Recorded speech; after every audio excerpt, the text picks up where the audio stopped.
Alrighty, welcome everyone. Words matter. Words change the tone, the frame, and behavior. Words can also change practice. The adage of sticks and stones may break my bones, but words will never hurt me. It is not really true. Words can hurt, but they can also heal. Welcome to the Words Matter series, where we engage in open and authentic discussions about the impact of common terminology used in child, youth, and family serving systems with those that are directly affected. Our goal is to illuminate how the terms we can use can influence perception, approach, and practice, as well as to explore alternative language as a means of intentionally shifting how we view and how we interact with youth, families, and with each other. And so today we're going to be exploring the use of the term youth driven. And so before we begin, I just want to ask that we please take a moment to consider when you think of the term youth driven, what is there that comes to mind? And so using the link in the chat box, we're going to ask that you respond to that Menti poll, just with your thoughts and perceptions that come to mind when you hear that term. So again, just the question here is what comes to mind when you think of youth driven? In order to get to that poll, you'll see those instructions up at the top of the slide. If you'll just go to www.menti.com, you're going to be asked to enter a code. You'll notice that code there is 49573726. So you'll enter that code. And then after that, you'll have a chance just to enter short response to that question of what comes to mind when you think of youth driven. This could be one word, it could be a few words, maybe a phrase.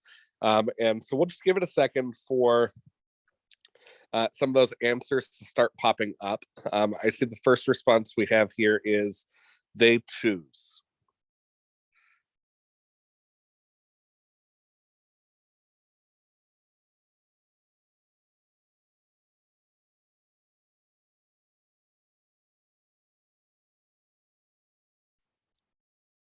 And so we'll give it a couple more seconds. But as we do so, as you start to see some of these words on this word cloud, one of the things that's important to note is that the word cloud is going to show everyone's responses with the most common answers in the largest font.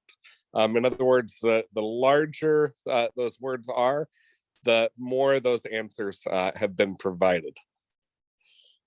And so some other words I see here are therapeutic alliance, collaborative, person-centered, listening. Their voices are heard. Person-centered. Intentional. I like that. Let's see. Youth voice. Led. Collaborative. Choices. Great.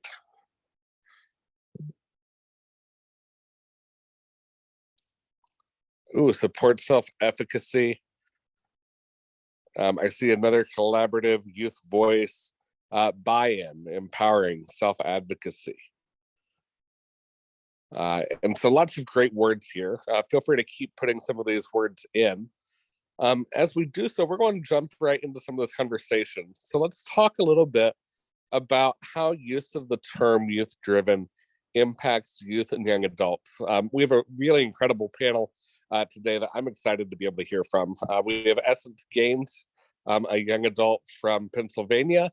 We have Gabriel Hamilton, who's a youth peer support specialist from the Spark Peer Learning Center. Josh Calorino of Youth Move National. And then I think they're having some internet challenges. We also have Jasmine Boatwright, who's also with Youth Move National. And just first off, thank you all for being here and sharing your experiences and perspectives. I am really excited for this conversation and excited to see how we can learn from each other and learn from you all as we approach this. And so let's just kind of start off. So in the child and youth serving systems, this term youth driven is often meant to refer to an approach that recognizes a continuum of power that should be shared with young people based on their understanding and maturity in a strength-based change process. In practice, though, it often occurs as engaging youth and young adults in the practice, such as decision making, program design, evaluation. Young adults experiencing mental health challenges themselves may define youth driven differently, though, based on their lived experience in service systems and in public settings.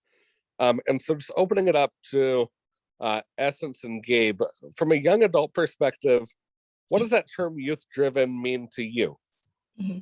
I'll go. Peace, beautiful people. Hope y'all well. From a young adult perspective, youth driven to me means to pass the baton to youth. So direct as a guide, and not as a guide where you want them to complete the job like you, but a guide that offers suggestions that one could take. Let them work actually with what they got. That's what it means to me. Yeah, I just have to say, you know, as a youth peer specialist, I worked with a lot of peers, a lot of youth. I mean, I started when I was 18, and to finally see, you know, I was an 18-year-old. I didn't know that that was a process to actually have the youth voice be at the forefront of their care. You know, so I think when it's youth, when that what that term means to me is that they're the forefront. They're treated as an equal in the room. Oftentimes, you know, when you're working with when I'm working with youth and peers, we have a lot of professionals in the room. But the nice part is when we have a process like that, everyone treats the youth just as the professional. So it's because they're the professional of their story. So for me, that's what it means, is that the professional of their story, they're treated as an equal in the room, and that the process is guided by their underlying needs and their goals that they set. Awesome. Thank you all. Josh and Jasmine, I'm curious, looking at it from maybe more of a personal and a professional experience, how would you define youth voice in both your personal and your professional experience? Yeah, I can go ahead and jump in for that one. And to give a really succinct answer to this before I get into the more personal experiences, right? Young people have the right to live into their own power, be educated, and have a decision-making role in the care of their own lives, as well as the creation of policies and procedures governing care for all the youth in their community, state, and their nation. That includes making space for young people to speak with a sustainable voice, and then for the adults to listen to that voice. But to take that to a more personal standpoint, I can remember back when I had first joined my local Youth Move chapter back when I was in Youth Move Miami, I had been sat in a room with the youth coordinator, the executive director, and a bunch of other of the adult staff there at the agency. And we had gone through introductions and things like that. And I will never forget, for the first time in my life, the youth coordinator got up and quite literally took us all out of the room, and we walked across the entire building into our own separate space that only had a marker, a Sharpie, and a flip chart paper. And she just sat down and asked, all right, what all do you all want to do here? With absolutely no limits at all. I would just want you to tell me what you want to get done. What do you want to see in the community? What do you want to see in the services? How can I make these things happen? What are all of your ideas? And each one of them was jotted down with the intent, and then from there, executed upon later on. And if for whatever reason something could not get done, then we were told why that was the case. If we didn't understand something, we were taught what that meant, what these words mean, what the funding looked like, what the bylaws and policies were in our community. Everything that we needed to know to be educated on the subject matter that we were being asked about was also known to us. So it wasn't just about giving me the space to speak, it was also about giving me all of the knowledge that I needed to make sure that when I was speaking, I could do so as educated as anyone else in the room. And I would completely echo that, Joshua. I think you wrapped that up very well. I think when I think of the words youth driven, I think about the ability to take action and utilizing your lived experience or expertise in a way that drives the work. I think about young people developing rules, policies, structures, and really making executive decisions in order to move things along that is important to them. In personally, I mean, I have a story similar to Joshua, and not in joining my Youth Move chapter, but in receiving services for the first time with my family. You know, my family received wraparound services, and I was probably about 14 years old. And even though I wasn't the identified child on the case, that coordinator still spent some time to really work with me to identify what it was that I needed, what it was that I wanted to see happen within my family and within myself professionally. And I think that put me on this path that I'm on now, which is when looking back on it, I feel like at that age, I was at a turning point in my life where I wasn't sure if I wanted to drop out of school. I wasn't sure what I wanted to do. And that just kind of helped me stay right on track. And so I would say seeing things like seeking the opinions of others and providing support and actually making movement on change on the things that have been identified as needs are the things that I think about when I see youth driven. Awesome. Thank you, both of you. So it's been my experience, I think maybe the experience of others on this call as well, that mental health professionals and other youth serving professionals often incorporate some part of youth driven care into their work, but that it's pretty rare that you really see a fully youth driven approach in a program or organization. Youth and families, however, may feel or be affected differently when this happens, impacting them and also influencing their experiences and reactions. And so I'm just curious, we'll just open this up. What impacts have you seen or experienced based on the use and implementation of youth-driven care? And that could be for you as well as maybe things you've seen in your community or in your work. I'll go. The impacts I've experienced included a sense of responsibility and reassurance. Recently, I became a servant leader intern at Sankofa Freedom Academy Charter School. So it's an Afrocentric school located at 25th and Kensington in Philadelphia, PA. And I taught children who were going in the first grade, as well as one child who's going to the second. And I had this opportunity because of folks like Sister Bree and Dr. Kelly, who trusted young adults, because I'm 21. So people around my age should not only teach the young generation, but also come up with our own afternoon activities, mine of which was meditation. So they gave us, I would say, full responsibility as well as help on what we wanted to create to continue to engage the students from like late June to the end of July. So I would say that, in fact, the meditation helped so much that one of my students was actually meditating while he was getting his blood work done yesterday. So that's great. And I'm also one of the many creators of Meet Me in the Middle, which is a youth-led podcast to support education, empathy, and empowerment while destigmatizing beliefs to incite systematic change. And how adults do that is they gave us, well, they continue to give us guidance and reins, such as David and Adamina and Tracy and Michelle. So thank y'all. And they listen and they let us lead the conversation and guide us as follows. So. No, I love that. In essence, it's what I've seen too is like what you're describing is youth like you. I mean, I'm not much older than you, but like just knowing that like you're 21 and you have opportunities that, you know, I mean, I had like, that's the kind of thing is like, I got opportunities at 18 that nobody on my age was getting. And so they were falling through the cracks and they were going through, you know, struggles and because they had no opportunity for mentorship. So what I've personally seen, especially working at the Spark Peer Learning Center, you know, now being a youth peer specialist, now being someone that's more in the work of it and not so much just working with the peers, which is, I love that, but it's cool to see that we can like actually work on change. So I've seen more opportunities be presented, you know, I know, you know, we as a Spark Peer Learning Center, Carolyn Cox, without her, I would not be where I'm at. You know, this job is amazing because it's peer led. So like there's 21-year-olds that I work with, 23-year-olds, there's people my age, you know, all peer led, people doing managerial jobs that require, you know, budgeting, documenting, things like that. So with organizations like her, I've seen a lot more organizations want peer voice, want them at the forefront, not just to have a kid in a seat, which is kind of, you know, I've been in a lot of those meetings and I'll tell you, those kids let you know real quick how pissed off they are. But it's also just like they like, hey, we don't want to come to these meetings again if we feel like we're not valued. And I'm seeing a lot more of that growth.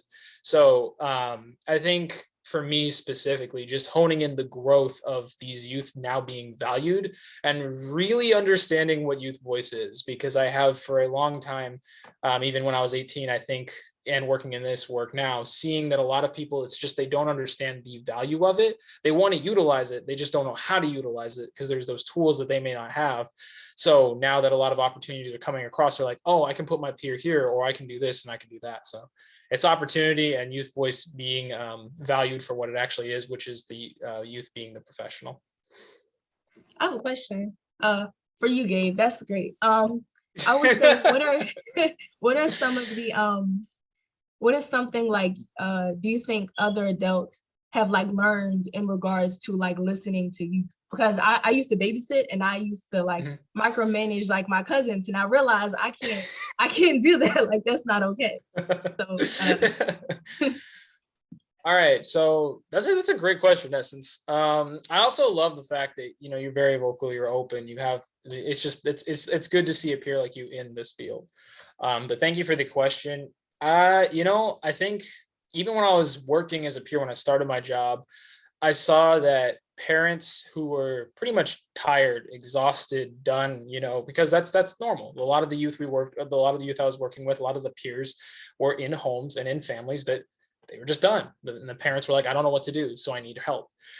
But as they worked through the process, they started to see, oh, my youth, my peer is a value. They're professional. Like my youth is actually like, they're not just trying. My kid's not just trying to do all these bad things. They're really actually working through a process, and then they would have to work through a process of their own. So I've seen a lot of self-reflection, but I've also seen a lot of learn. Like a lot of I will sit on some FISPERTs, which just stands for Family Youth System Partner Roundtable, and a lot of the parents that come bring their teens and bring their youth or their kids, and I've seen a lot of professionals in that room, because these kids that they bring are like, they're rock stars. Like kids, I don't know if anybody has seen it, but kids nowadays are absolute rock stars in the form of mental health, and even just kids in general, just a rock star. If you ask them questions, they're very, they know who they are.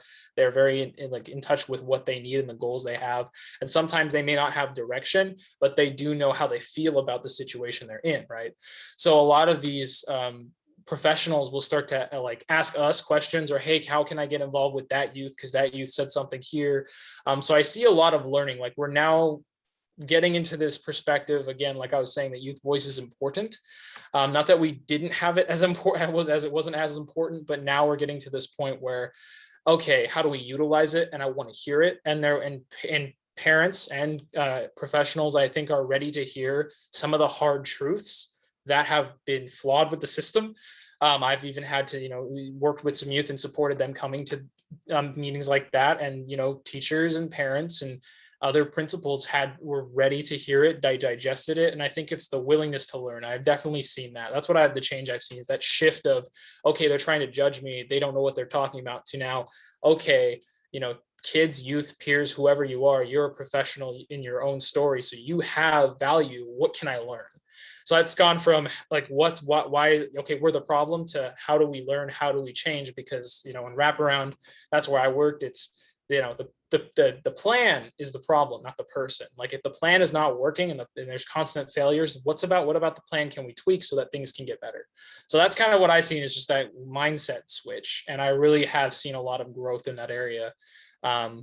Even if I've had some complications where parents have been like, that's really hard to hear, or even professionals like, well, I don't believe that, or that's really hard to hear. Like, how do we hear about that? And then they ask, what can we do to learn more about that? So it's the learning, and I love it.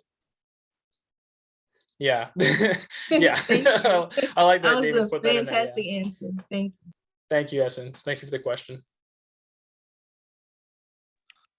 Let's go to Joshua and Jasmine. Yeah, I can go ahead and jump in. And when it comes to the impacts, right, of what I've seen and experienced with the implementation of youth-driven care is, quite frankly, I have seen better outcomes come out of the system of care. When you have youth who are involved in the system, someone who is keenly aware of the deficiencies it has, the flaws it has, maybe even the successes that are going on, right? Oftentimes what happens is people who are working in the system of care, they sit around essentially fumbling to find all of these different answers. Like, oh, maybe it's this, maybe it's that. When you get the youth-driven process in there, there is no maybe, right? It's like, I've been through this. Like, I was there. Me, the youth, was there in those shoes. I know exactly how it worked. I can tell you the exact day when I was most frustrated, the exact day when I was most successful. They can give you keen insights into your system of care that you don't have, not as someone who is providing, but as someone who is receiving that. Who best to tell you about what that experience is like than the person who is quite literally receiving that experience? And when you get that feedback from the youth and you really switch to the suggestions that they are making, you are getting into the lifeblood of your community, of the very people who you are hoping to help. They're telling you, these are the things that I need. And you can essentially have your finger into that pulse, and it can really shape the system of care for the better, because you are getting that unique and in-depth experience about the people who are walking around those streets themselves.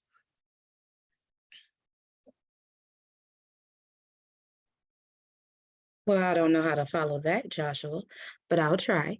So I guess what comes up for me is everything that everyone has mentioned, and Joshua speaking around really getting to the voices of young people made me think more about, and what does young people get from that, right? It's the confidence in advocating for themselves, adding and identifying what gaps they've experienced in service, and what things, and starting to identify and inquire around what other young people have actually went through. I think another thing that I've seen is more opportunities to provide more engagement for young people to be more involved, right? We are seeing more opportunities for young people to join committees, boards, become staff members, volunteer, really become vocal in not just the services that they're receiving, but the services within the organization or agency themselves and within their community. We see confidence with young people being able to partner with adults as allies, and not always assuming that adults will put them in that kind of child-adult relationship dynamic, right? Being able to feel a sense of being seen and heard, and learning and connecting and respecting each other on a mutual level, using their expertise. Is something that I feel like I've seen. And I'll go ahead and stop rambling now. No, you're not rambling at all, Jasmine. I could listen to the four of you all day long. Really appreciate those thoughts. As you said, Gabe, I think you're right that often there may be a desire to have youth voice, but that there's not an awareness of how to do it. We know that there's effective ways to work towards and implement youth-driven care that consider and respect youth experience and perspective. And so my question is this: when you all think about this concept of youth-driven, what actions would you recommend? Or how would you know and maybe even feel that a program or an organization is really implementing youth-driven care? An action I would recommend is to have a debrief where the adults listen and comprehend what the youth are saying. Like I said, I worked at Sankofa, and it ended at 12:45. So by 3 o'clock, we were all being in Bangi, which is a Congolese word meaning a room without walls. And we would all listen to each other, and Sister Bree would like, okay, what's a rose, like a good thing that has happened today, and what's a thorn? So they will all, as young people, we will all listen to each other, but her as, I guess, like our boss, along with Dr. Kelly and Sister Crystal, they would also listen to us, and like, what are our needs? We would suggest things to other people. So I would definitely say that And back to what Joshua said, listen to the youth who are experiencing the things that we are trying to solve or make better. And again, with what you, David, are doing, Tracy, Michelle, Adamina, and everyone else, just giving us a space and like Kinfolk Jasmine said, not having like that child and adult type of relationship, like actually listening to us, suggesting things, and basically making us feel comfortable, because it doesn't seem like there's a hierarchy. It just seems like there's a bunch of adults who are working together. So shout out to y'all.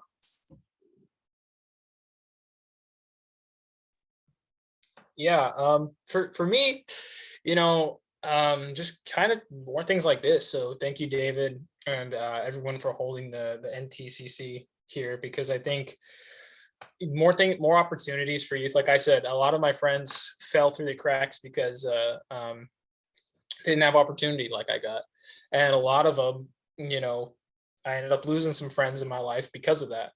And that's just because they were deemed the bad crowd, and they didn't get resources and tools because everybody just kind of gave up.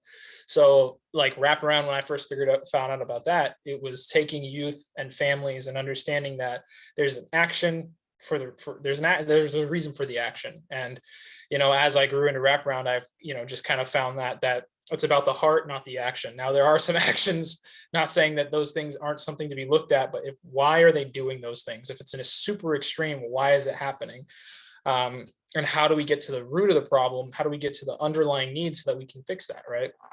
So that's one thing I would start with. Making groups for middle schoolers, high schoolers, whatever you have. If you are in those serving systems, if you're in the school, I would definitely try to make a group where these kids can come, because that's where Spark Peer Learning Center started, is that Carolyn Cox started a couch thing in the school. They had a rec room. She hung out there, let kids do homework. They could come there. She wouldn't bother them about it. She would just give them a space where they could feel comfortable. And then it grew into, community groups at the end. They would go out and do trash pickup. So they did all these things. And then, one of the directors that we have came from that. And then they wanted to start the Spark Peer Learning Center, which was about training peers and growing them on how to get, the tools and resources to become CPCs, which is a certified peer counselor, to go off and to get education somewhere else, or how do we support these other growth areas? Because the Peer Learning Center, you don't just stay here, you can go and do other things. So one of the main things is just finding ways to open up bridges, because teens are looking for it, whether they tell you they're not. If they say they're not, they are. A lot of kids will say, well, that sounds dumb, or I'm not, I'm too cool for, I'm too cool for it attitude. But a lot of times, if you just reach out and say, I've never had a problem where I, say, hey man, I can understand that, but would you just be willing to come and give it a shot? I think it could be cool. It could be a nice idea. And they'll be like, yeah, I'll think about it. And then I've actually seen the kids show up to those youth groups, and they'll be not engaging at first. And then they find out that, oh, this place is a place where I can be safe, I'm heard, and I can find like-minded peers. That's a really important one too for me. I think the way to really engage this is, how do we get peers around other peers who can grow and they can know that I'm not the only one? Because I will tell you what, if the youth can figure that out and say, hey, I'm not the only one, you will see a drastic change in how they start to live their life and how they start to move something, because now they have motivation. I certainly did when I found people in this, when I started mentoring, and my mentor got me into mentoring and doing this job, which was a therapist of mine. And I found people who were doing what I was doing and doing greater than I could. And I wanted that, I wanted that so badly. So I had motivation to now do more in my life. So I think those are the two main things. How do we get groups, or how do we get kids around each other? How do we get groups, resources, access, whatever? So if you got those. All right, hold on, looking at the questions on the side here too. I wonder if one of you can speak to the importance of not just having youth, but having equitable representation in youth-driven care. I've been talking a lot. Essence or Joshua or anyone else want to talk about that? But basically, I should have groups, get kids resources, and then how do we get them around other like-minded peers? But you guys can answer that one.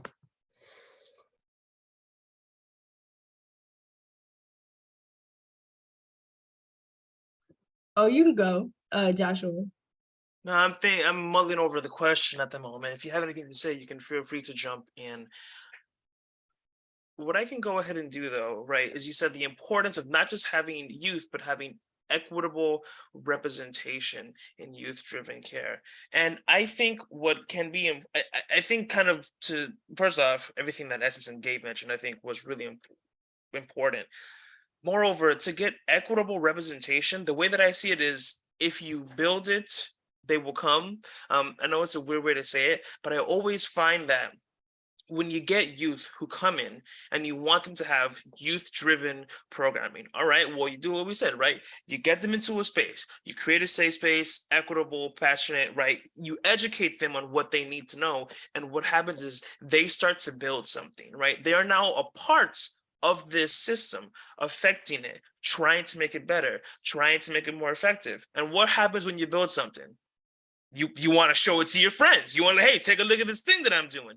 Then they start to bring in their friends. They start to bring in their buddies, their family, their people. And now you're getting organic growth. Again, people from the community, likely of multiple different backgrounds. And then what happens is, hey, can I add something to this too? And now you have a bunch of different youth from a bunch of different places. But what happens is at some point, you're probably going to plateau. I mean, let's just be realistic about it. So it can then be about searching for those people you are missing. How do I get equitable representation from different cultures? Well, sometimes I have to go out of my way to locate these different cultures. There's a lot of stigma that's around that keep people from doing things.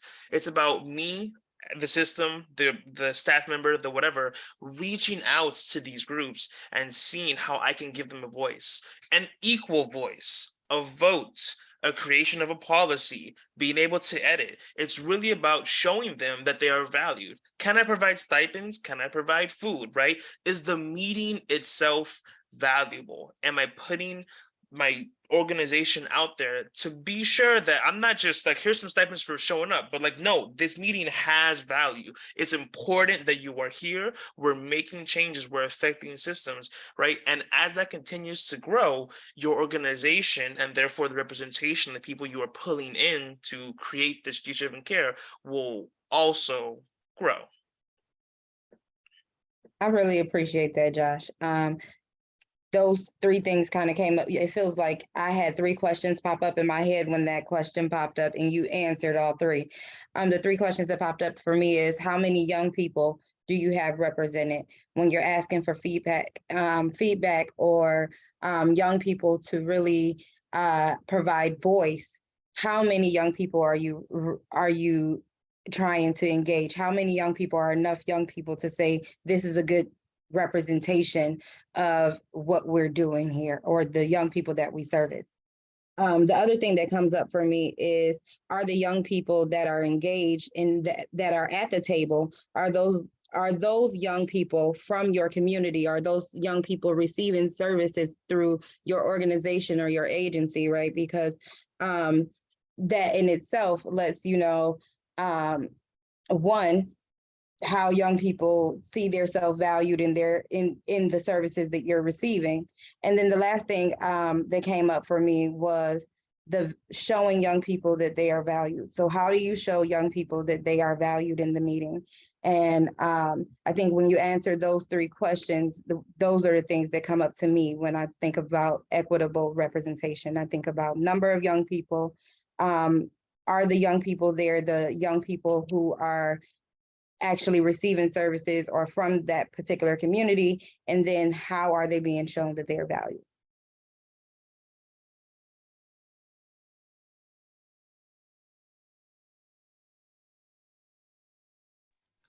Well, the fantastic answers. Having youth for equitable representation, youth-driven care. I mean, for me, because it was a Black school and my bosses were Black people, it was easy, I guess, for me to see that we had a lot of representation, and many of the conversations were very easygoing, like, oh, this is what we need. But I would definitely say the debriefs that we had every single day for about an hour, if that, were definitely help. Yeah, because we were listened to, and it was like, okay, well, you're not just teachers here, and like school isn't just going to end and then you're going to leave, and then like, you know, every 2 Fridays, whatever, you're going to pick up a check. It was like, no, you have something to add to the conversation. How can we make this better for you? And how can you essentially make this better for your students, as well as like your peers too, because we worked with teachers and we would like help each other out and things of that nature. So yeah, but definitely fantastic points, Jasmine and Joshua, for sure. Awesome. Thank you so much, y'all. Really appreciate your willingness to share your expertise, your experience, and again, definitely information I could learn from all day from each of you. And so before we go, we began this afternoon by looking at maybe what we thought about youth-driven care. I want to return to that for a second and return to kind of those initial perceptions or thoughts about youth-driven. And what I want you to do is just consider knowing what you've heard today in this short amount of time, maybe even what you've learned from today's discussion. What are some of the things that you're committed to doing within your role to impact how youth-driven is referred to or implemented?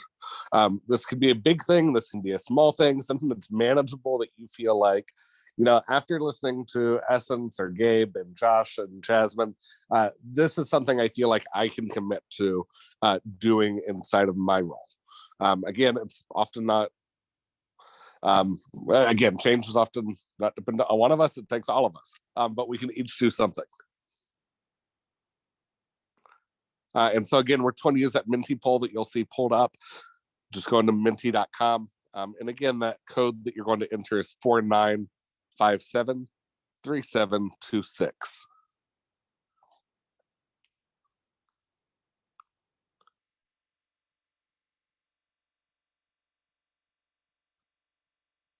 Share the power. I like that a lot.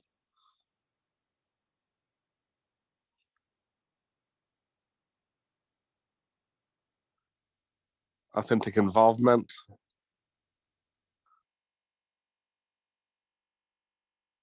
We may have lost the Menti poll. Breaking down power dynamics. Listening more, showing up where it counts, making them know that we aren't leaving once the clock hits 5 p.m. Awesome, I love that. Making sure that youth are being represented by folks in their communities, recognizing that the youth are the experts of their own lives, listening to answers that are provided, finding a way to change youth-driven projects to youth-driven governance. Absolutely a huge step. I think that's really, really important.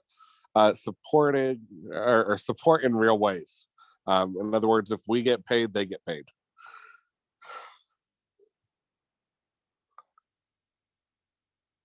Yeah, such great answers here. This is great. Implementing youth-guided perspective and policy and practice.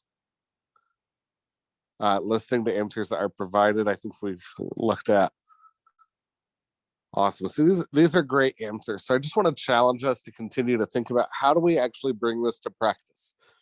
Again, you've heard today that the work and the importance of having youth-driven care not only has the ability to change our organizations and change the way that we do the work, but you've heard from our panelists today about the importance that youth-driven care has the ability to be able to really change outcomes for youth and their families.